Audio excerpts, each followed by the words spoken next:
Ladles and jelly spoons, welcome back to Badgerworks. Today, this is Hairspray, and what I wanted to talk about today is paint chipping using Hairspray. There are lots of ways of chipping paint. You can use salt, you can use various chipping media that different companies make. There's all kinds of ways of doing it, but specifically today I wanted to talk about using Hairspray. Now, why am I talking about this now? Well, there's a number of reasons. Firstly, because the project I'm working on at the moment has got a lot of paint chipping involved, so it seemed like an ideal time to do it.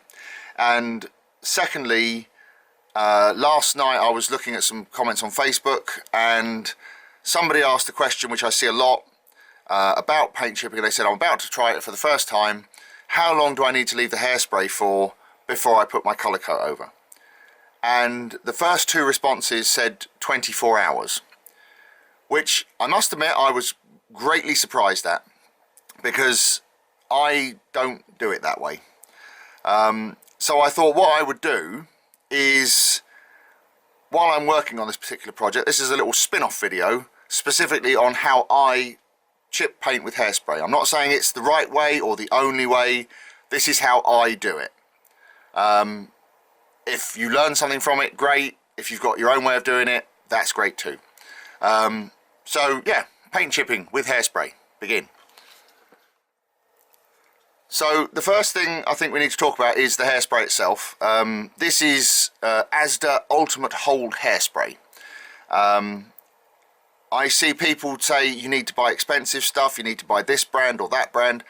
This is the cheapest hairspray I could find in Asda when I was shopping one day, because I needed a can of hairspray. The reason I bought this originally was to use as build adhesion material for my 3D printer. But now I also use it for modelling as well. It's even been in people's hair on occasion. Who knew? But yeah, if you want to buy expensive stuff, buy expensive stuff. I use this, it's the cheapest stuff I can find. So let's look at how we use it.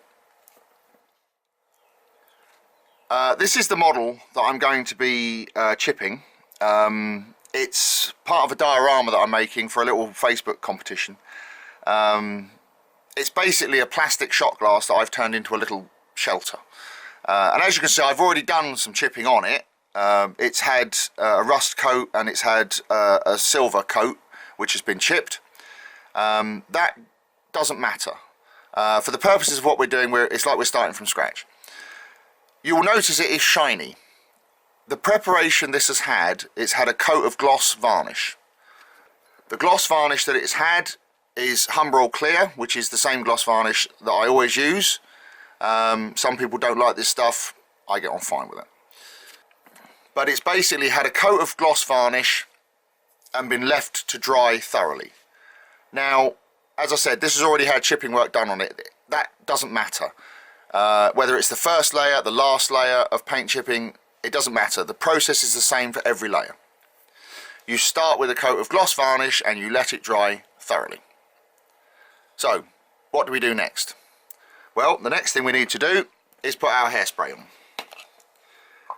Now, some people will tell you that you have to decant the hairspray into an airbrush, or, you know, do it that way. I just spray it straight out of the can. So we spray the hairspray, give the can a shake, and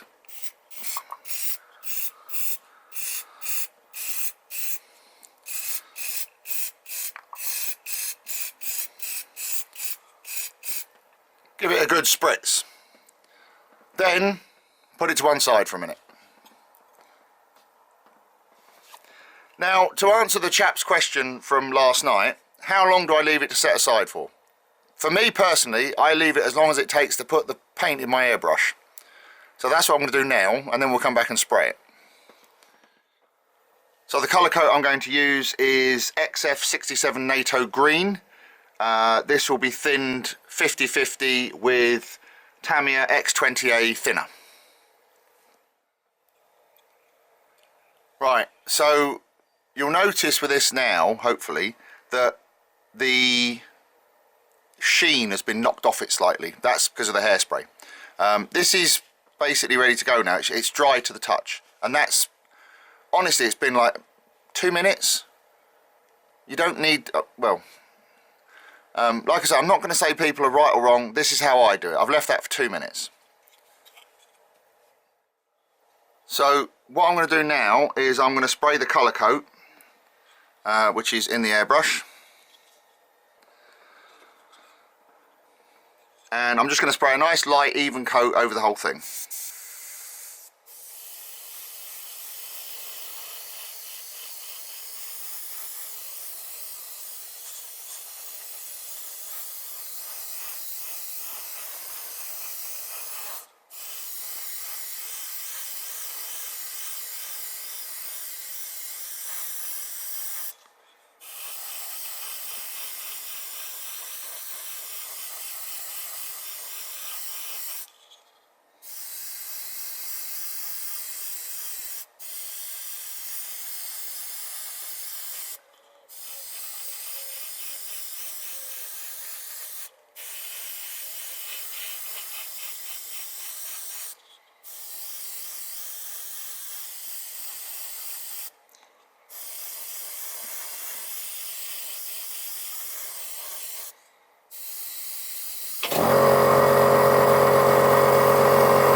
That was the compressor running just now. It does that quite a lot. Now you see why I generally have music playing instead of me talking. Yeah, it gets old quite quickly. So that's the colour coat done. It doesn't have to be perfect because we're going to be chipping some of it off. So as good or as bad as you want is really up to you. What I'm going to do now is put this to one side, clean out the airbrush, and then we'll chip the paint. Right, I've cleaned out the airbrush. That's taken about 5 minutes, and this is ready to go now. So what I've got here is a little pot with some water in it. It's just water out the tap. I've got a couple of brushes, and yeah, that's pretty much all we need. The bigger brush is just to put water on with. The smaller brush is an old brush, and I've clipped the bristles to make them stiffer. So this is how I chip the paint. So the first thing is you need to wet it to kind of activate it. So we just literally brush water onto the model.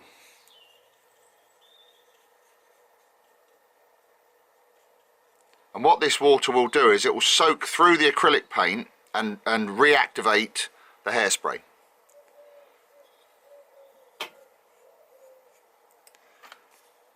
Now we take our stiff brush, doesn't hurt to wet that as well, and we start working at the paint. Now you can see immediately this paint has started to chip. Sometimes you'll have to work at it for a while before it will start chipping. Okay, again, I think it depends on how long you've left the paint for before you start. But the most important thing with this is be gentle. Although this is a stiff brush, you need to be very, very gentle, because if you go mad with it, you'll just rip the paint off and you'll ruin it. So I'm just very gently wiping the brush,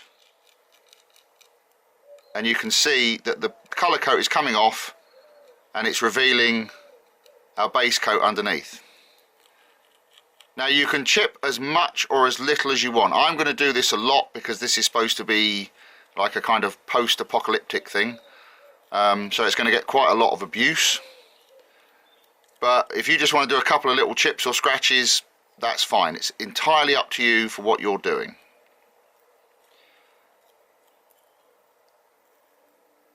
But we just work very slowly, very carefully. Don't rush it.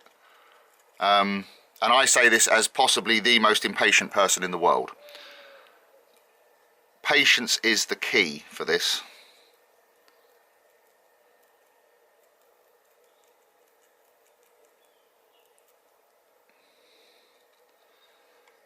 The other thing to focus on when you're doing this is think about what it is that you're chipping. In this case it's an old building, so it's been outside, it's been stood in all weathers for years, however long,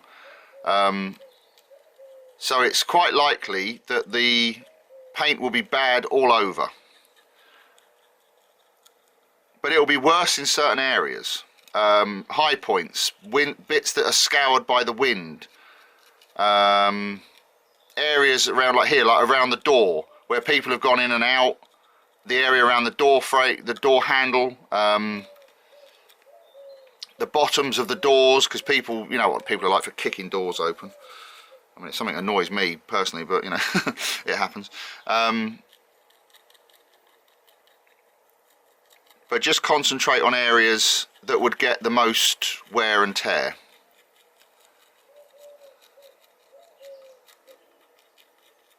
But as I say, the most important thing is patience.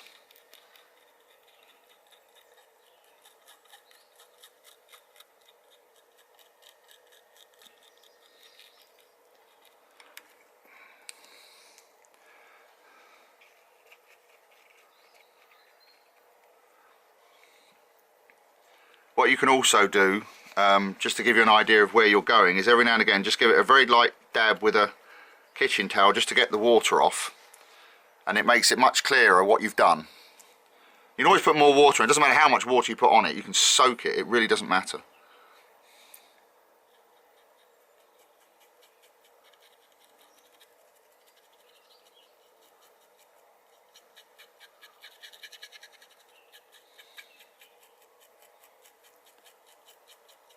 And just keep working away at it.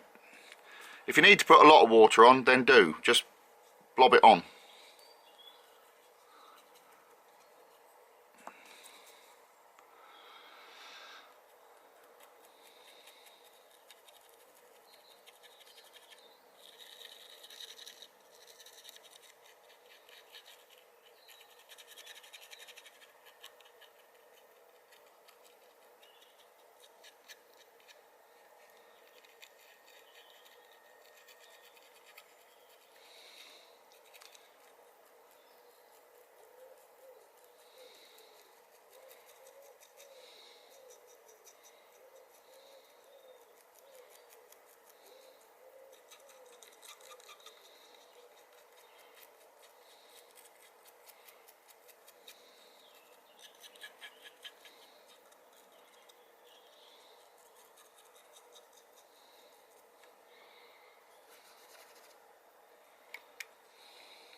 And there you go.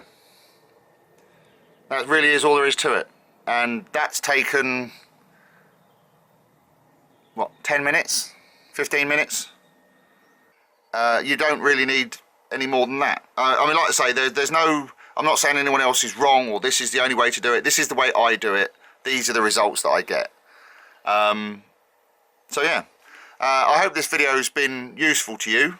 Hopefully it will help a few people out. Thanks very much for watching, and I'll see you on the next one. Cheers. Bye.